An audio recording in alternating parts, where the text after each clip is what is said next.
તારીખ 5/2/2025ના રોજ તાલુકા પોસ્ટે વિસ્તારમાં વાવડી ગામમાં આવેલ HP પેટ્રોલ પંપ પર કામ કરતા એક માણસને બુકાની બાંધીને આવેલા 3 ઈસમોએ બેઝબોલના ધોકા તથા હથોડી વડે માર મારીને ખૂબ ગંભીર ઈજાઓ પહોંચાડેલ હતી અને આ ઉપરાંત પેટ્રોલ પંપની ઓફિસમાંથી 13,000 રૂપિયાની લૂંટ પણ કરી હતી।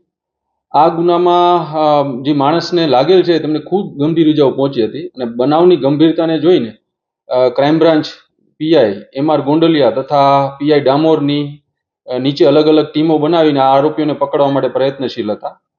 ટેકનિકલ સોર્સ તથા હ્યુમન ઇન્ટેલિજન્સની મદદથી crime branch PSI AN Parmar તથા PSI મોવલિયાની ટીમ દ્વારા આ ગુનામાં પકડાયેલ આરોપીઓને પકડવામાં આવેલ છે। આ ઉપરાંત તેમની પાસેથી ગુનામાં વપરાયેલ રિક્ષા, બેઝબોલનો ધોકો અને હથોડી પણ કબજે કરવામાં આવેલ છે।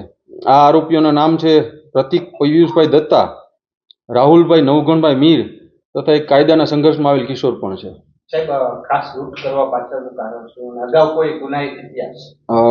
આ ગુનામાં સપડાયેલ કિશોર તેમજ બીજા આરોપી પ્રતિક અને રાહુલ ત્રણેય મિત્રો છે। પ્રતિક અને રાહુલ બંને રિક્ષા ચાલકો છે અને આમાંનો આ એક આરોપીના પિતા અને માસીનો દીકરો આ ઓલરેડી આ પેટ્રોલ પંપ પર કામ કરતા હતા અને એની ગતિવિધિઓથી તમામ વાકેફ હતા કે ક્યારે પૈસા આવે છે ને ક્યાં, એટલે લૂંટનો ઈરાદો તેમનો પૈસાનો જ હતો।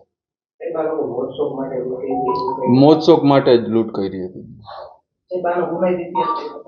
એક આરોપીનો ગુનાહિત ઇતિહાસ છે આમાંથી, રાહુલનો ચોરીના ગુનામાં રાજકોટ તાલુકા પોલીસ સ્ટેશનમાં અગાઉ પકડાયેલો છે।